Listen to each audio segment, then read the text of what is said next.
So you want to know color theory. Welcome guys. What's poppin'? Hello. My name is Danielle B from Creative Girls of Color, and thank you so much for tuning in. I am going to be your host this evening. I'm going to take you through the murky waters of color theory and warms and cools and color mixing. I'm going to guide you through step by step on how to complete a color wheel and a color chart. I'm going to explain to you the significance of the color chart and how it's going to help you out as an artist and the fundamentals of all that jazz. But I have wonderful news. Today is my first video. Yay!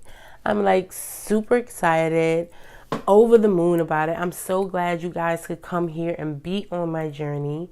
Let me give you a brief synopsis of what is going to be on my channel and what you can expect from me. I will be uploading every Tuesday and Thursday and possibly going live on Saturdays. And I'm going to be having portrait tutorials, color mixing. And as you can see, I love color theory, right?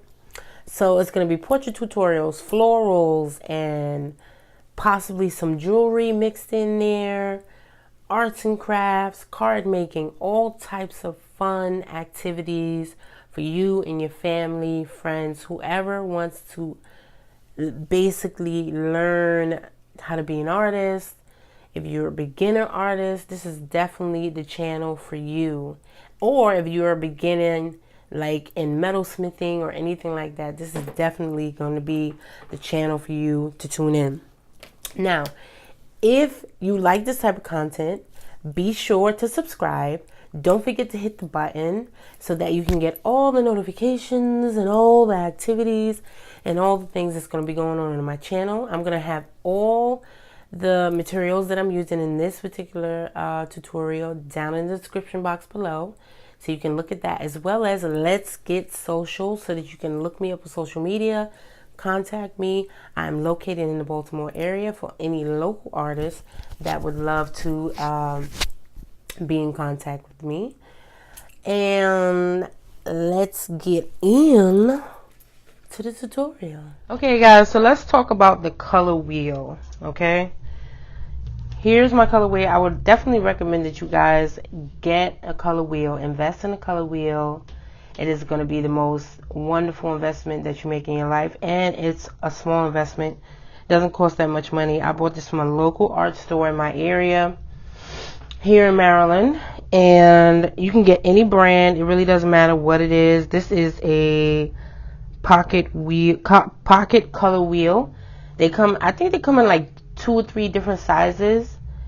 And this basically gives you an outline of all the colors on the color wheel, including the primaries, as well as will give you basically show you the split complement, even some different color mixes, like if you add white, stuff like that. It is a handy guide that you're going to probably use throughout the duration of your artist career. So, and it has 2 different sizes. So let me get into it. On this color wheel, we have 12 colors pretty much, and your primaries are red. Yeah, so your primaries are red, blue, and yellow. Okay, so we know once we establish that those are the primaries, that's when we start getting into the secondary colors, and we start trying to figure out how do we mix those secondary colors. That's the next question, right? And I'm going to get into that just now, like in 2 minutes. But I want to break down the color wheel for you guys so you know how to decipher the code of the color wheel, okay? And basically once you get into the different primaries, so let's start with blue. You have blue, and then you start getting into blue violet, violet, red violet, and then that's when you get to another primary. Now, all of these primary colors, they basically go and fall into each other. Once you delve into color theory and get into the love of color theory, then you will learn how they all basically connect to each other. They're like one system that cannot survive without the other. You feel what I'm saying? Now, they also go by cool and warm colors. So let me break down the cool and warm colors. Usually, blues, purples, and greens are considered to be cool colors. Why are they considered to be cool colors? Because they recede into the backgrounds. That's why you see, when you see landscapes and different things like that, they basically recede into the background, and you'll see the skies and the blue water. It looks like it's so far away in the picture. This is how you get perspective when you're painting your portrait or you're painting your landscape. This is how you're going to get perspective. Sorry, I think my heat wants to come on. It's like Murphy's Law. While I'm filming, the heat always wants to come on and get in my way. So I don't want to stop filming at this point. So hopefully you guys can hear me. So when you get into like the landscapes and stuff like that, landscapes, the sky and the water and all of these different blues and greens are basically going to recede into the background, and that's going to give you your perspective. And it also says it on the color wheel, what is considered cool and what is considered warm. Now, as you can see right there, hopefully you guys can see it. Yeah, it says cool. Cool, cool, cool. This is a cool color. Okay. Violet starts the cool colors out. Okay. And it goes all the way around to yellow green. That's your stopping point for cool colors. So from violet to yellow green, that's your stopping point for cool colors. That's usually 6 colors. You usually would divide your color wheel into half of them is going to be cool, the other half is going to be warm, and that's how you would divide this up, right? And then that's when you start getting into your bright colors, yeah? Your reds, your yellows, your orange, and your yellow, orange, stuff like that. That's when we considered warm colors. But it actually, on the color wheel, it will state that on your color wheel, that's when you're starting to get into warm color. Once you start getting into that red. See, red violet, even though it is a purple color, it is actually a warm color, right? This is the beginning of warms. Red violet, red orange, orange, yellow, yellow. Okay, and that is the end of your warm colors. Warm colors are basically something you would see that would give you something that you want to bring your colors forward. Say you have a blue sky, that's your cool colors. That's going to recede into the background, right? Now, if you want to have a subject in your painting that's going to come forward, that's going to scream to the viewer, you want to put a red, a yellow, or orange, something like that, right? Or like a deep red violet, something really bright, something really rich. Those colors are going to come forward, right? And that is what gives you a full composition in your painting to make the viewer think that basically, you know, you made something 3D pop, right?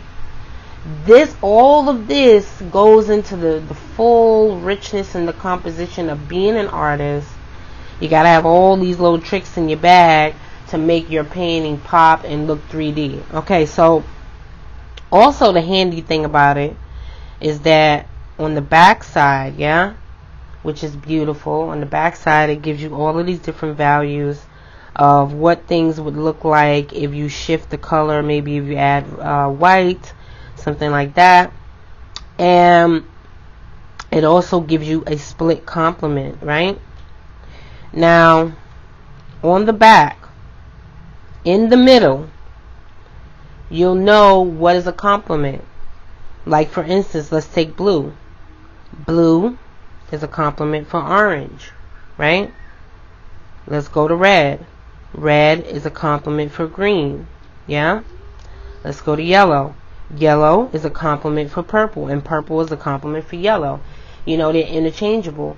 Now, these, once you learn the tricks of the trade, you learn about these different complements, they will help you out in your artist journey to learn how to mute down colors, gray down colors, and make your colors even more vibrant, even more sophisticated and rich and beautiful, because you know how to get those muted colors, those different compositions, those weird out of this world colors that people are gonna like marvel at, because basically you've mastered this, you know, like, and once you master this, you'll know these things by heart.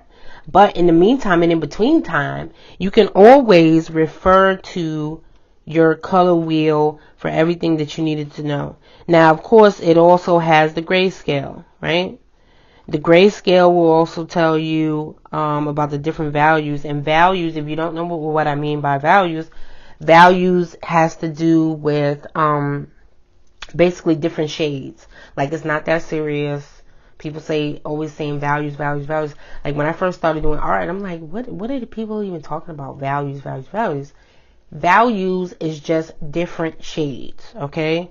Like, if you take the grayscale, you're going to have, your first value is pretty much going to be pure black, yeah? And then as you go down, basically you're just adding white to it, you know? And that's when you'll get these different shades / value, yeah? So I'm going to show you guys, I've already done my little graph right here. I'm going to show you guys, I did this beforehand. So I'm going to show you how I would mix these colors and make my own color wheel, so you guys can actually do this at home. If you want to know the colors that I'm using, refer to the description box below, and you can see all the colors that I'm using in this video. I'm going to tell you guys basically one of my favorite brands. This is a student grade brand. This is my favorite brand of paint, and it is Liquitex soft body, pretty much student grade. Student grade meaning it's a little less pigmented, but it is great quality. I think they make decent quality. You know, some people may not agree, but I like it. You know, and I've used it for quite some time, and I get the results that I want. But you can use any acrylic paint that you want to use for this particular tutorial. It's really up to you. You could even use craft paint. However, craft paint, when using craft paint, you're going to want to add more and more layers, because craft paint is very diluted. And it does not have the pigment load that other paints may have. But I'm not going to get too much into that. But here's my primaries. I've utilized different brands. I'm going to list some links below in case you guys want to pick up this brand if you like Liquitex, because this is my fave. I got these two from a local Plaza Artist Materials. I got these two from a local art store. One of my favorite excuse me one of my favorite art stores. And these are basically our primary colors, but you can use any acrylic paint. It really doesn't matter. But this is also interchangeable between oils as well as watercolors, so I wouldn't fret too much if you do not have these exact things. You can start with anything at this point. You can even use watercolor pencils as long as you have these primary colors, which is yellow, blue, and red, right? And you can't mix these colors, so you have to buy them, unfortunately. I know when I first started out, I was like, I should be able to mix these colors. No. Unfortunately, you cannot mix these colors. Okay, so I absolutely love Simply Simmons brushes, like I was saying. Sorry, I think I had a phone call that kind of dipped in. But you know, people always want to call you when you're like super busy. Anyway, I like Simply Simmons brushes. It's a number 16, but don't really worry about the number. Even if you just get a bright or some sort of square brush. A bright is pretty much, it has this like weird, I don't know if you guys can see it, like a weird tip. You know, it's like a flat brush, pretty much. But you can use any brush for this. It really doesn't matter. It's not that serious. It's just a regular thing. And I have my handy dandy. Okay, like I was saying, I have my palette. This is my favorite palette. And it is a Stay Wet palette, right? And let me tell you guys exactly. It is a Masterson Stay Wet Handy palette. It is one of the small palettes, but they come in different sizes. I absolutely love them because I can put my paints in here, especially for acrylic paints that dry so quick. I can put my paints in here. I can leave it in here for a month and it'll still be wet. But you have to be careful about the amount of water that you put underneath on the pad.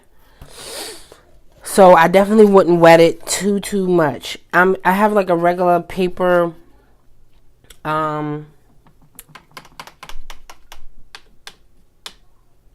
have a regular paper plate here to kind of mix my colors because I don't want to use my palette to do that.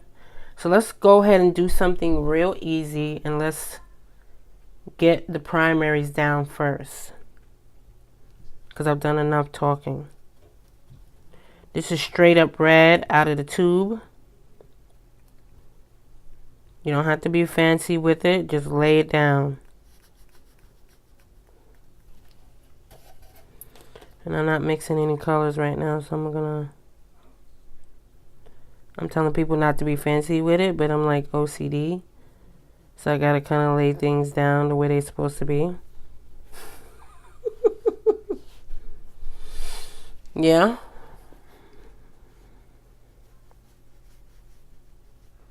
Especially if you're using paper. I'm using regular watercolor paper here because I don't need anything fancy.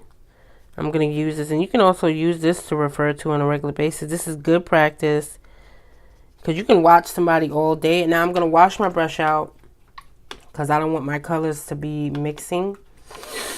I want my colors to be pure. So I'm going to wash out my brush. And let's go to the next primary. Now I'm going to get into my blue. Now, if your brush starts to drag, that means you don't have enough water on it.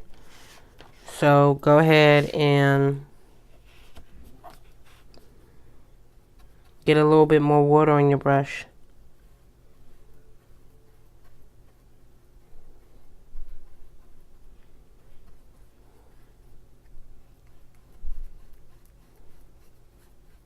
Okay, let's start with yellow. Next color.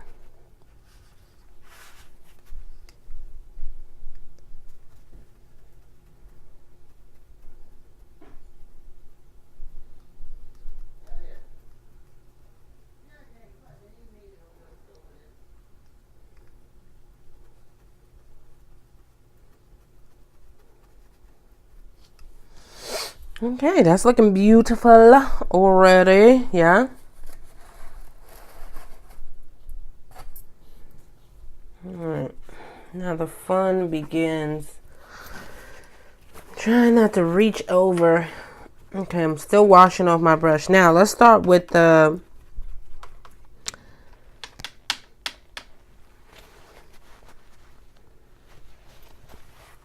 this blue violet.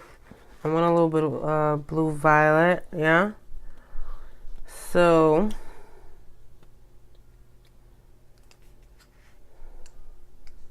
blue violet is basically just purple.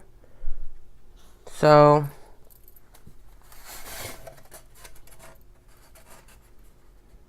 I'm mixing blue,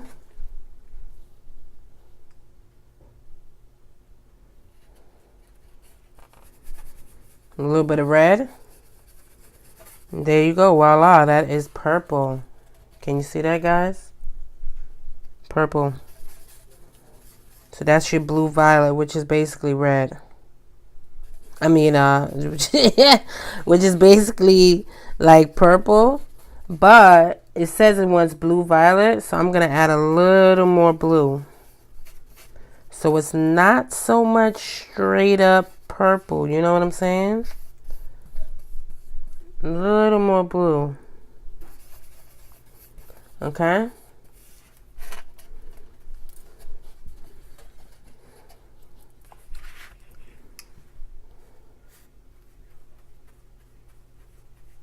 So that's a little more blue. Basically what I did is I just added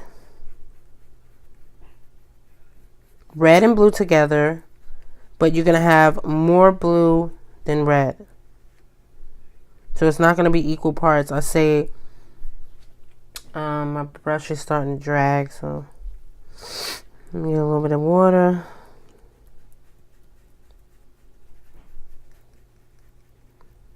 So you're going to have a little more blue in this mixture than red. The more red you add, the more purple it will be. So there's your blue violet. Okay. Now we can get into a full-blown purple, which is basically equal parts.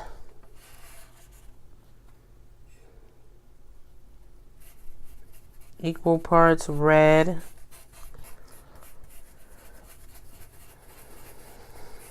See? You see the difference? It's basically, that's a little more purple than that, right? So you're going to do 50% red, 50%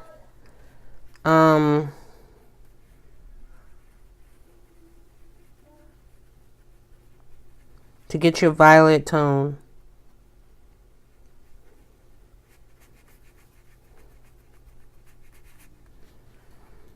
So you're going to have 50% red. That's basically going to give you a dark violet.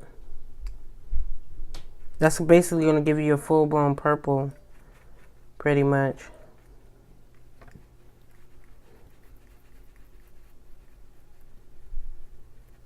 As you can see from the difference right here.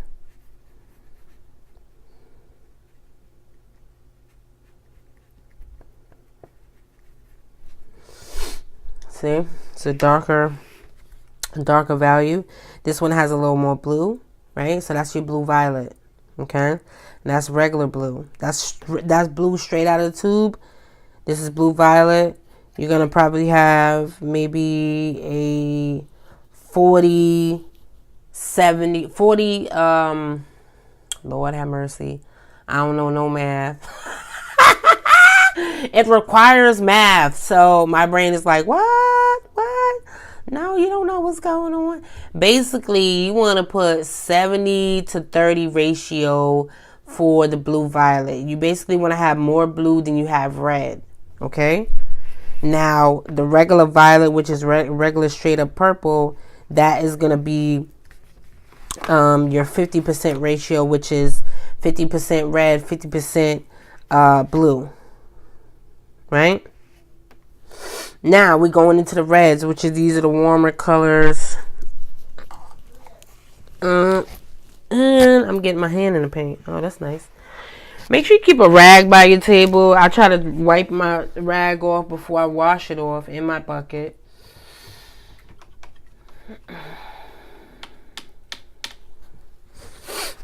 Sorry guys, my allergies is, I don't know what's going on with them. They're like on the rocks here. Okay, so I want a red violet, right? So I'm going to have 70% red at this point. And probably 30 to 20% purple. Which is basically going to give me... It's going to give me like a dark red, right? Because I put 30%. So that's going to give me a dark red, which is going to give me my red violet, pretty much.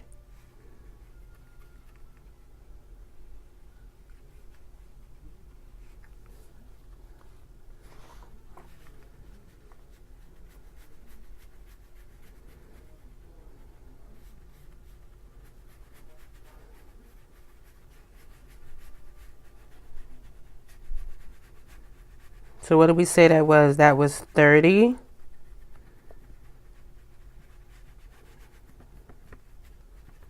%30 blue.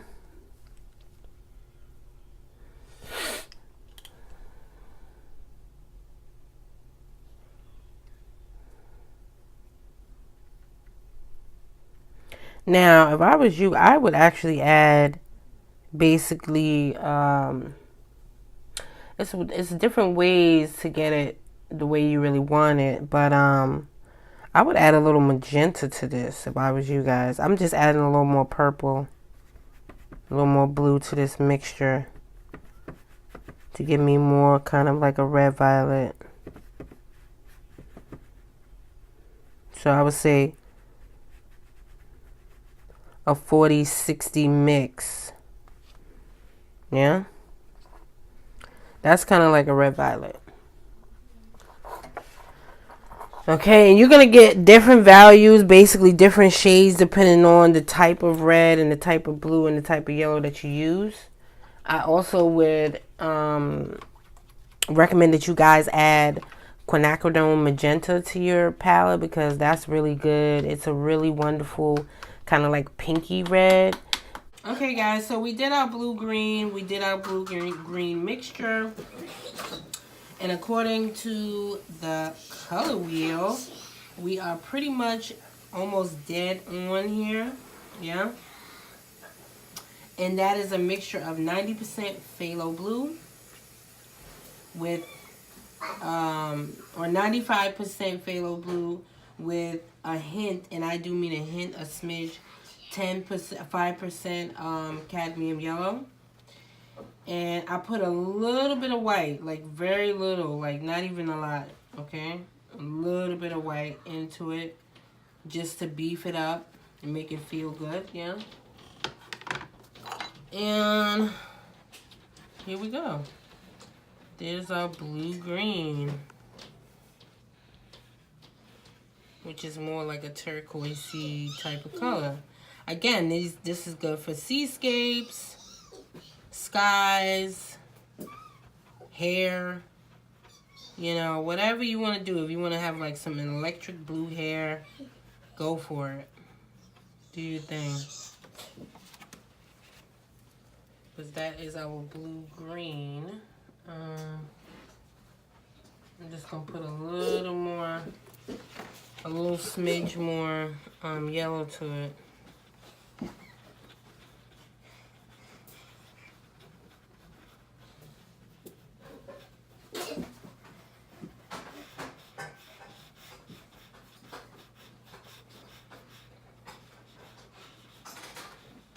And that is lovely. That looks beautiful.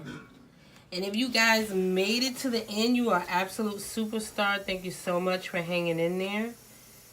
Woo! That was a long, right, guys? That was absolutely insanity. So we're pretty good here, right? We got all of our blues. We're pretty much lined up here to where we need to be. With our blue greens, I'm going to put all of this stuff down in the description box, recipes and everything, so that I can help you guys out. And yes. Oh, I also want to go over really quick, because we're going to end this video.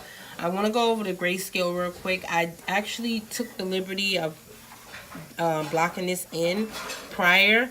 This is basically what you would use if you guys are one of those people that do a lot of black and white portraits, or even if you are a person that does a lot of portraits or a lot of drawings with graphite.